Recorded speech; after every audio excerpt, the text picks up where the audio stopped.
Bem-vindos a mais um vídeo no canal Interessante e Assustador. Eu sou o Guto e nesse vídeo você vai conhecer duas histórias reais e arrepiantes de mergulho e explorações em cavernas. Deixa o like se gostar, se inscreva no canal se ainda não for inscrito e bora pro vídeo. Como sempre, a descrição do espectador é recomendada.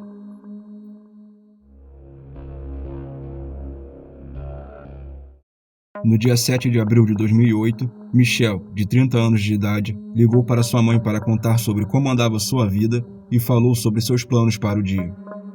Michel era um alpinista ávido e recentemente havia desenvolvido também um interesse crescente por visitar cavernas, iniciando na atividade apenas um mês antes daquela ligação. Nesse dia, ele se preparou para visitar o Parque Nacional Ojko, que fica a cerca de 16 quilômetros ao norte da cidade de Cracóvia, no sul da Polônia. Embora este seja o menor parque nacional existente no país, ele está surpreendentemente repleto de colinas de calcário, formadas durante o período Jurássico. Por isso, a região é conhecida pelos habitantes locais pelo apelido de Jura, e é uma das terras mais belas de toda a Polônia. No local, existem cerca de 220 cavernas mapeadas, sendo 10 delas situadas apenas no Parque Ojko. Embora Michel não tivesse praticamente nenhuma experiência em espeleologia, ele passou o último mês obtendo o máximo de informações que pôde sobre essa atividade e sobre o local. É claro que a teoria e a prática podem ser duas coisas completamente diferentes, mas o detalhe é que não é preciso uma pesquisa muito aprofundada para saber algo crucial sobre o Parque Nacional de Ojko. A exploração no local é estritamente proibida. Isso se deve ao fato de que, ao longo dos anos, as cavernas do parque foram alvo de depredações e saques. Pessoas iam ao local remover fósseis, cristais e formações geológicas para vender. Então, para manter essas pessoas afastadas, imensas grades de metal foram instaladas sobre as entradas de cada uma das cavernas. Infelizmente, mesmo essas grades nem sempre desestimulam os invasores em potencial, e também não seriam o bastante para manter Michel afastado, embora, honestamente, ele realmente devesse tê-las levado mais a sério. Ele havia entrado sozinho para explorar no dia 7 de abril, e desde então parou de se comunicar com familiares e amigos. Então, quando o dia 9 de abril chegou e a mãe dele não teve notícias e não conseguiu contato pelo celular, ela lembrou que ele havia prometido que ligaria para ela assim que voltasse da caverna, mas a ligação não havia acontecido. Ela pensou que talvez ele estivesse tão exausto que poderia ter esquecido de ligar e ter ido direto para a cama naquela noite. Mesmo assim, ela decidiu que não iria arriscar. Então ela pegou o carro e dirigiu até a casa dele, onde também não havia sinal dele e o seu carro não se encontrava. Dessa forma, ela decidiu partir para o Parque de Ojko para procurar qualquer sinal dele e se deparou com o carro dele no estacionamento do parque. Ainda não havia indicação de qual caverna exatamente ele estava, mas pelo menos ela reduziu as possibilidades. Então pegou o celular às 00h45 do dia 9 de abril e ligou para a polícia para denunciar o desaparecimento dele. As autoridades responderam imediatamente e chegaram ao carro de Michael com um cão farejador, que achou o seu rastro imediatamente, mas o perdeu com a mesma rapidez. A polícia então contatou um grupo especializado em resgate em montanhas e cavernas, chamado Grupo Jura, que foi ao local com 22 resgatistas e mais 2 cães. Então, por volta das 4h30 daquela manhã, os cães conduziram o grupo a 20 metros mais acima pelo vale, até a entrada da caverna Saspolska, com apenas 2,5 metros de largura na entrada. Dentro da caverna, existe uma seção mais espaçosa comparada ao restante do trajeto de 70 metros de comprimento. Os cães entraram na caverna com a equipe seguindo logo atrás deles. Então, dentro da abertura, havia uma nova câmara que descia em direção ao local onde está localizada a grade. Quando as equipes de resgate chegaram lá, encontraram uma mochila com as chaves ao lado da grade, que havia sido cerrada o bastante para que um adulto pudesse atravessar para o outro lado. A essa altura, não havia dúvidas de que Michel ainda estava lá dentro, e se ele estivesse de alguma forma preso no túnel extremamente apertado, tirá-lo vivo de lá seria uma tarefa extremamente difícil. Pior ainda, o túnel desta caverna tem um formato particular que vai se fechando quanto mais fundo você vai, o que limita enormemente o número de pessoas do resgate que poderiam estar lá dentro ao mesmo tempo. Na verdade, apenas os membros mais magros do grupo poderiam se espremer através do túnel à medida que suas paredes se fechavam cada vez mais. Até mesmo o menor entre eles lutava para atravessar, e uma das obstruções em particular era extremamente difícil para os membros do grupo passarem. Depois de algumas tentativas fracassadas, eles perceberam que precisariam de equipamento especializado para passar com segurança, e o fato de não conseguirem passar pela abertura estreita era extremamente preocupante. Michel provavelmente era mais alto do que o menor do grupo de resgate, então se ele de alguma forma conseguiu passar desse ponto, ele certamente estava em sérios apuros. Quando as ferramentas chegaram, a equipe de resgate usou cinzéis para alargar a passagem até que fosse possível atravessar por ela. Então, a cerca de 14 metros de distância de onde o portão se encontrava, a equipe encontrou o telefone de Michel junto com seu relógio, capacete, lanternas e luvas. E um pouco mais à frente, eles puderam ver os seus pés. A cena era muito pior do que todos imaginavam. Michel estava preso, quase completamente de cabeça para baixo, em uma seção do túnel chamada The Clamp. O primeiro resgatista chegou até ele por volta das 8h20 daquela manhã, quase 4 horas depois que os cães os levaram para a caverna. Ele chamou Michel algumas vezes e não obteve resposta. Com isso, ele puxou um canivete e espetou levemente o pé de Michel para ver se ele reagiria, mas não houve reação alguma. Foi somente quando o resgatista segurou o tornozelo de Michel para tirar o seu sinal vital que a realidade da situação ficou clara. Não havia pulso, sua pele estava fria e suas pernas estavam rígidas. Infelizmente, a essa altura, Michel já havia perdido a vida. Enquanto sua mãe chorava a perda do filho na saída da caverna, o resgate se tornava agora uma recuperação corporal. Eles estavam determinados a libertá-lo para que sua mãe pudesse lhe dar o enterro adequado. Ainda usando os cinzéis, os membros do grupo Jura trabalharam em 2 turnos para remover as rochas o suficiente ao redor de Michel para tirá-lo da fenda. O trabalho foi incessante e levou mais 4 horas para removê-lo de onde ele estava preso. Depois disso, eles tiveram que descobrir uma forma de carregá-lo pelo túnel principal, porque a maior parte era estreita o suficiente para permitir que apenas um resgatista pudesse puxá-lo de cada vez. E isso durou mais algumas horas, até que finalmente o removeram da caverna por volta das 18h30. Quando o corpo permanece de cabeça para baixo por qualquer período de tempo, a gravidade faz com que o sangue se acumule na cabeça. Para compensar, o coração precisa bombear cada vez mais forte. A gravidade também coloca todo o peso dos seus órgãos diretamente sobre os pulmões, fazendo com que eles não consigam inflar corretamente. Passar por uma obstrução como a pinça significa que Michel também teve que se tornar o menor possível. Uma técnica para fazer isso é expirar completamente para esvaziar os pulmões antes de tentar atravessar. Isso pode fazer o espeleólogo passar para outro lado, mas é arriscado, pois pode fazer com que ele fique preso indefinidamente, como foi o caso de Michel. Depois que seu corpo foi recuperado, eu não encontrei informações sobre sua autópsia, então a verdadeira causa do falecimento é desconhecida, mas acho provável que tenha sido devido à hipotermia ou alguma complicação devido à posição que ele permaneceu por horas. Em 13 de agosto de 1970, Hal Watts, de 35 anos, e Fred Smith, de 16, chegaram a Emerald Springs para o que provavelmente seria um mergulho rápido. Este sumidouro fica em uma propriedade privada e é cercado por uma cerca alta com um portão trancado, mas o proprietário muitas vezes concedia acesso a cientistas e outros especialistas interessados em estudá-lo.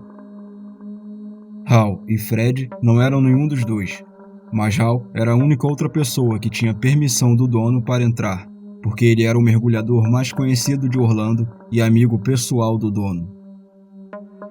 Ele usava esse acesso do proprietário para que ele pudesse treinar mergulhadores e instrutores, mais especificamente aqueles da comunidade do mergulho em cavernas.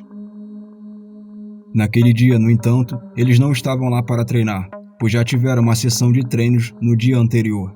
Porém, enquanto estavam no treino, um equipamento importante foi perdido em algum lugar abaixo da superfície. Pode parecer uma escolha melhor apenas considerá-lo uma perda, mas era um colete de segurança muito caro em 1970. Hall comprou o colete por $142. Ajustando a inflação, esse mesmo colete custaria hoje cerca de $1.500, ou R$7.000. Então valia a pena fazer um mergulho extra para, pelo menos, tentar recuperá-lo agora. Embora os dois mergulhadores tivessem quase 20 anos de diferença de idade, ambos tinham experiência na época. A área de Orlando tinha apenas 4 mergulhadores certificados para profundidades até 100 metros, e Fred, um jovem de 16 anos, era um deles. Anteriormente, Hall se formou em Direito e passou o início de sua carreira como investigador particular em Atlanta, antes de se mudar para a Flórida e abrir uma loja de materiais de mergulho. Em seguida, fundou a Associação de Mergulho Profissional e dedicou sua vida ao esporte. No entanto, a certificação atual de mergulho em cavernas ainda não existia nessa época e ainda levaria cerca de 10 anos para ser criada. Portanto, embora Hall e Fred tivessem experiência em poços azuis, nenhum deles tinha o tipo de treinamento exigido para mergulho em cavernas que está disponível hoje. E se você é um espectador recorrente do canal, você já sabe que não são necessários muitos erros antes que um mergulho em cavernas possa se tornar uma tragédia. Na verdade, apenas 2 anos antes, quando foi explorar o Poço do Ninho da Águia, perto de Brooksville, Flórida, com 2 outros mergulhadores, Hall passou por um evento trágico quando um dos mergulhadores se afastou demais dos amigos e ficou perdido no meio da água turva. Isso acontece quando a areia fina ao longo das paredes e do chão da caverna cria uma nuvem que pode ser tão espessa que a visibilidade cai a zero. Então, usando todos os seus tanques de ar, Hall e outro mergulhador procuraram por todos os lugares pelo amigo perdido, mas eles não conseguiram encontrar nenhum sinal de onde ele estava. Esse mergulhador não foi localizado até os dias de hoje. Voltando para 13 de agosto, eles se prepararam e entraram na água. A descida inicial para Emerald Springs foi normal. Eles alcançaram a marca de 46 metros procurando pelo colete de segurança, mas sem encontrar nada. Foram forçados a desistir depois de algum tempo por questões de segurança. Hall então sinalizou para Fred que era hora de subir, e quando eles começaram a subir a superfície, de alguma forma eles se enroscaram nas cordas guias que estavam usando. Felizmente, devido à sua experiência, eles se mantiveram calmos enquanto abordavam a situação e tiveram o ar de reserva e o tempo necessário para se libertarem. Hall, então, liderou o caminho quando eles começaram a subir novamente, e periodicamente ele olhava para baixo para verificar a distância de Fred. Mas então, não muito longe da superfície, Hall olhou para baixo e pôde ver a lanterna de Fred caindo na escuridão. Imediatamente ele se virou e foi atrás dele, mas conforme Hall descia, ficou cada vez mais claro para ele que não conseguiria alcançar Fred a tempo. Por volta dos 91 metros, a luz de Fred desapareceu nas profundezas. Então, ainda mais horrivelmente, por causa de sua rápida descida, Hall se sentiu mal e acabou desmaiando. Algum tempo depois, por sorte, Hall abriu novamente os olhos e percebeu que ainda estava a 100 metros da superfície. Felizmente, ele havia perdido a consciência por poucos segundos e seu respirador não saiu de sua boca. Ele foi capaz de se recompor o suficiente para continuar nadando em direção à superfície, sem ter ideia do que teria acontecido com Fred. Mas agora já não havia maneira de ir atrás do amigo, pelo risco que ele mesmo corria naquele momento. Tudo o que ele podia fazer era sair do poço e buscar por ajuda na superfície. Assim que Hall saiu da água, ele notificou os serviços de emergência, e a busca por Fred logo começaria, embora desde o início fosse altamente improvável que ele fosse encontrado com vida. A profundidade real de Emerald Springs era desconhecida naquela data, e ainda por cima, Fred estava preso aos tanques de ar e a um peso de metal usado para mergulhos profundos. Então havia pouca chance de seu corpo flutuar para a superfície. Além disso, o poço de Emerald Springs tem um formato de uma ampulheta. Na superfície ele é largo, mas vai se fechando conforme a profundidade, vindo a alargar novamente na parte inferior.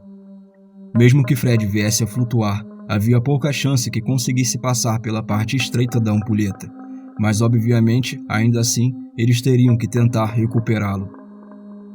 A primeira noite de busca não teve sucesso. Os mergulhadores de resgate, Bill Thompson e Bud Sims, desceram um total de 114 metros, o que era mais profundo do que Fred tinha ido inicialmente, e não encontraram nada. A busca ainda foi mais complicada pelo fato de que a descida tão profunda exigia horas de descompressão no retorno, mesmo que eles passassem apenas alguns minutos procurando. De qualquer forma, durante 4 dias, a equipe de mergulho aumentou para 6 membros, procurando por quase 24 horas por dia. No dia 16 de agosto, a equipe de mergulho, que incluía Hall e Bill, entrou na água para outra tentativa de encontrar o corpo de Fred. Eles desceram cerca de 91 metros e não havia sinal de Fred.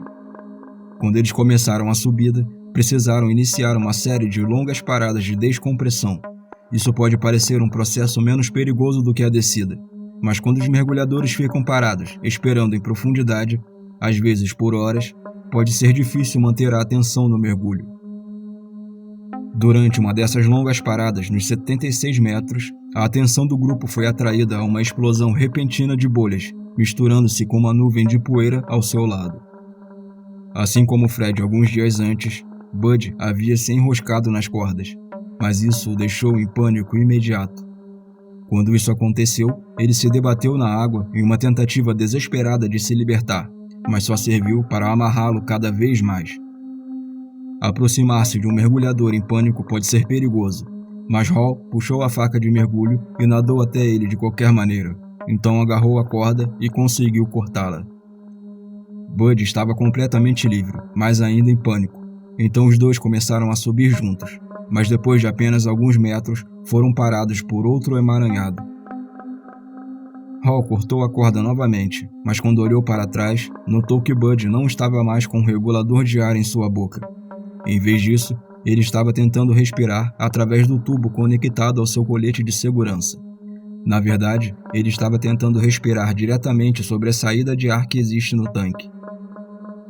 Hall imediatamente tentou pegar um regulador sobressalente em seu próprio tanque e tentou enfiá-lo na boca de Bud, mas Bud não aceitou porque estava muito desorientado e em pânico para entender o que Hall estava tentando fazer. Em um último esforço para salvar Bud, Hall ativou seus dispositivos de controle de flutuabilidade, enchendo seus coletes com ar para fazê-los subir imediatamente. Esse foi um movimento extremamente perigoso, já que eles ainda precisariam parar para descomprimir, mas mesmo assim, a doença de descompressão parecia um cenário menos pior do que o afogamento.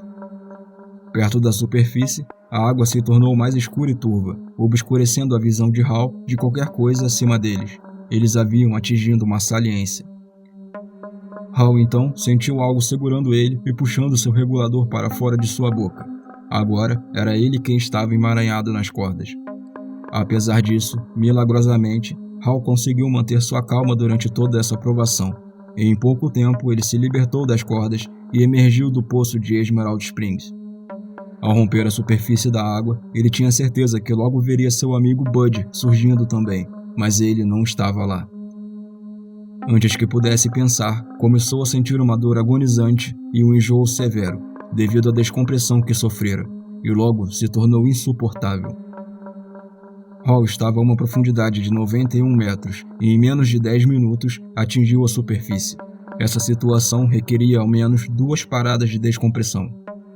Ele gritou para a equipe esportiva pedindo para chamarem uma ambulância o mais rápido que pudessem e algum local com uma câmera de descompressão para onde ele pudesse ser levado. Depois, ele mergulhou novamente, tentando obter algum alívio da dor que ele estava sentindo. Enquanto Hall estava descendo novamente, o terceiro amigo, Bill, que ainda estava subindo, deu de cara com Hall e percebeu que algo estava errado. Então decidiu se manter ao lado do amigo enquanto realizava sua pausa para a descompressão. Quando a ambulância chegou, Hall finalmente emergiu. Ele foi levado às pressas para Cape Canfield, a 20 km de distância, e colocado dentro de uma câmara hiperbárica, pouco antes da meia-noite.